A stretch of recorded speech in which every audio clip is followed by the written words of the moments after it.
What's good, YouTubers and YouTubettes? This is JBsports back again with another one. You know what? You can call Spence Jr. a lot of things, but a fraud ain't one of them. Being consistent ain't one of them. Telling you what time it is ain't being one of them. He specifically told Terrence Crawford at the Maurice Hooker fight several years back that he was going to clean up his side of the streets, collect all the belts, and then fight Terrence Crawford for undisputed. He told that to him face to face. So why are all these Crawford fans in an uproar? Why are all these Crawford fans panties in a bunch? It's absolutely ridiculous. He told you this, what he was going to do. I know a lot of people got their hopes up when they saw the WBA ordering Yordenis Ugas to take on Matias Stallones, but the fight never was confirmed. It never was a done deal. You could see that they was working in the background trying to still secure Yordenis Ugas versus Spence Jr. because that's the fight that they was looking to make for February of 2022. But the WBA say, look here, we trying to clean up our house. You know, we've been getting a lot of backlash with all these titles we have per division. We're going to make it like the great Deontay Wilder said. We're going to do one face, one name, one champion per division. And they was trying to do that with the Yordenis Ugas situations, but all situations are not the same. A lot of these divisions you sure do need to clean that up, get rid of all these minor league belts. But in this particular situation, when you got a chance for unification, you got a chance to further clear up the welterweight division. You got 3 champions right now. You got 3 guys that can have a credible argument saying that they the top guy in the division. That's why they need to fight each other. All 3 of these guys need to fight each other. I don't know why everybody's so obsessed with Spence Jr. and Terrence Crawford. You got to put Yordenis Ugas in the equation too. I didn't understand it when they were doing it with Manny Pacquiao. Even when Manny Pacquiao had the WBA title, everybody was like, man, Spence and Crawford need to fight to find out who's the top dog in the welterweight division. I'm like, damn, didn't Manny Pacquiao just got through beating Keith one-time Thurman, who was widely considered the #1 guy in the welterweight division, was a unified champion, defeated Sean Porter, defeated Danny Garcia, 2 top 5 welterweights. You know, you got to quit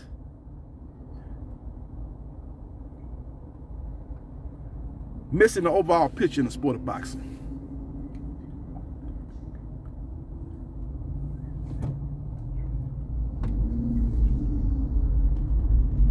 You know what I'm saying? You got to see the overall picture, man. These people are basically casual boxing fans, man. It's ridiculous.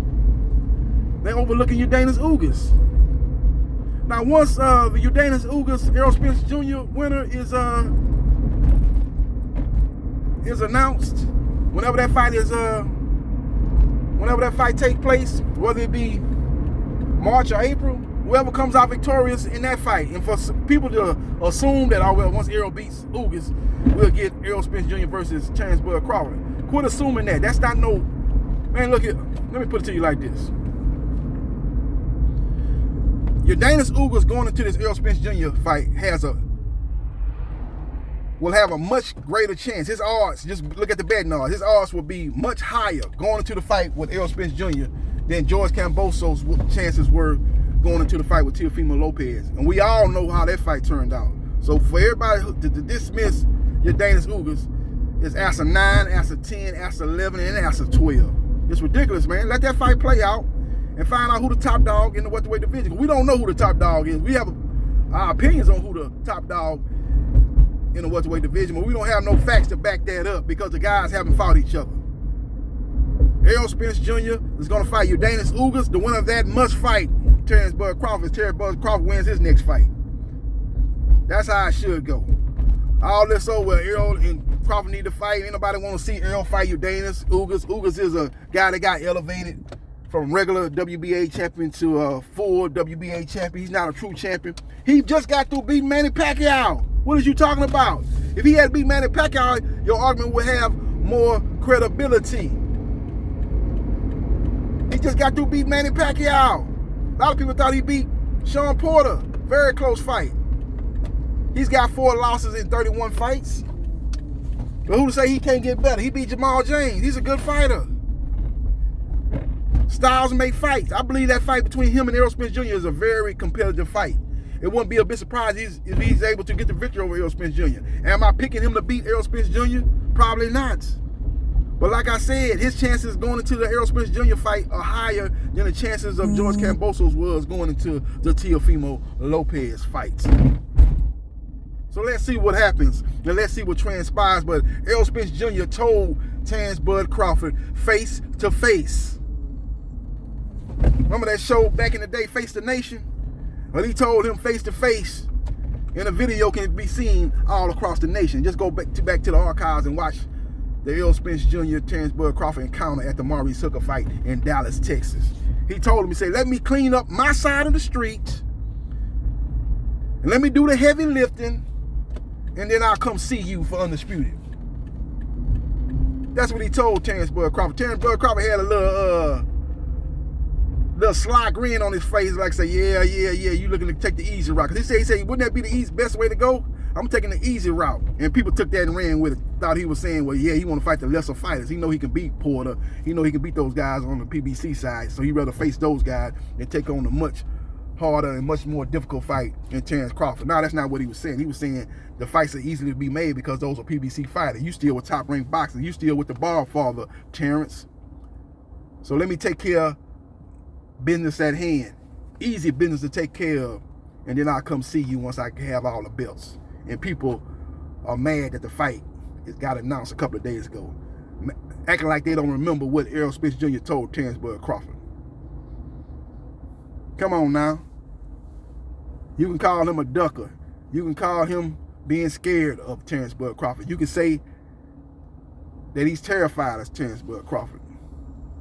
You can say that he's ducking Terrence Bud Crawford, which is, again, dead wrong, fake news, because he ain't scared of Terrence Bud Crawford. How is he scared of Terrence Bud Crawford when he told Terrence Bud Crawford that he's going to collect all the bills, take care of his business on his side of the street, and he would come see Terrence Bud Crawford? Now, once he defeats, if he defeats Yordenis Ugas and he don't fight Terrence Bud Crawford, then you will have more standing to say that he is a fake and he's scared and he don't want no smoke with Terrence Bud Crawford. But until we get to that point, kick back and chill and relax your mind, as the old great rapper once said, and let's let this thing play out, and let's see what happens, and let's see what transpires. Now, one caveat I do have to mention in this video, because I'm real as a realer than a real deal Holyfield, make no mistake about it. The WBA could force the winner of Spence Ugas to take on the co-main event that's going to be on that card. That's going to be Rashad Bativev versus Emmanuel Stanionis, because Stanionis took step-aside money. He personally wrote to the WBA to allow himself to step aside so Spence and Ugas could happen. So he's got some money like that, and he wouldn't be taking no step-aside money if he didn't have a strong indication or have a verbal agreement or even some on paper saying that the winner of his fight between himself and Bativev will take on the winner of the main event between Spence and Ugas. If that's the case, then yeah, that's going to be messed up. That's going to be messed up. And Errol Spence Jr. kind of pretty much then sold the Terrence Bud Crawford fight down the river to get another belt, because if he's got to fight the winner of Bativev and Stanionis and further push back Terrence Bud Crawford, and a lot of people speculating how long can he stay at 147, and he takes on the winner of that fight and then gets the winner and then moves up to 154. Well, the fight still happen at 154. He better say, well, come up to 154. I can't make 147. We can make the fight happen at 154. Belt or no belts. Belts are overrated anyway. Just ask Floyd Mayweather Jr. Just ask Leonard Ellerbe. That fight is so big, it don't need no belt. So they can move up to 154 and fight. The bottom line is he does need to fight Terrence Bud Crawford before his career is over. Now, Terrence Bud Crawford is asking for unreasonable demands, wanting 50-50. When his pay-per-view numbers don't justify that, then that's another story, and that's another situation that we're going to have to revisit if he's steadfast on 50-50. But if he comes around and says he wants to do 60-40 and he just wants to make the fight happen, then Errol Spence Jr. needs to make that fight happen. Make no mistake about it, ladies and gentlemen. So we will see what happens and we will see what transpires, but Errol Spence Jr., just call that man anything you want to call him, but you better call him consistent. You better call him truthful. You better say that he means what he says and says what he means. You know what I'm saying? Because he told Terrence Bud Crawford that he was going to clean up inside the street, and that's exactly what he's attempting to do. And once he does that, he says he will fight Terrence Bud Crawford. That's a fight that he wants, and he's going to take that fight before he moves up to 154. There's a lot of variables, there's a lot of obstacles in the way of that, particularly on the part of Terrence Bud Crawford and his demands, particularly on the part of the WBA, which could enforce the winner of Spence Ugas to take on the winner of Butover Stellonis. All of those are obstacles. But when it's out, at the end of the day, when it's all said and done, if Spence and Crawford really want to make the fight happen, Spence can say, once he beat Ugas, okay, I won, I've collected 3 of the 4 belts, I want to fight Crawford for undisputed WBA, because you give Stellonis Butover winner a step aside money and put it in the contract, the winner of that fight must face the winner of Spence Crawford. You might be able to get the WBA to prove that. If the WBA don't want to prove that, and you steadfast on not wanting to fight Butover and Stellonis, because that's the fight that really doesn't enhance your legacy, you know, stuff like that, you just go up to 154 and you tell Crawford to follow you up to 154. We can make it happen at 154 and drop the belts. It won't be for undisputed, but everybody know whoever wins that fight between Crawford and Spence, no matter what weight it is, will have a strong standing, a strong position as being the #1 fighter in the sport of boxing, even over Canelo Alvarez, the winner of that fight. So that would be much more significant than having 4 belts at the welterweight division, in my opinion. Let me know your thoughts, and hit the like button if you like the content of this video, and subscribe to JB Sports, the man, the myth, the legend, and I holla.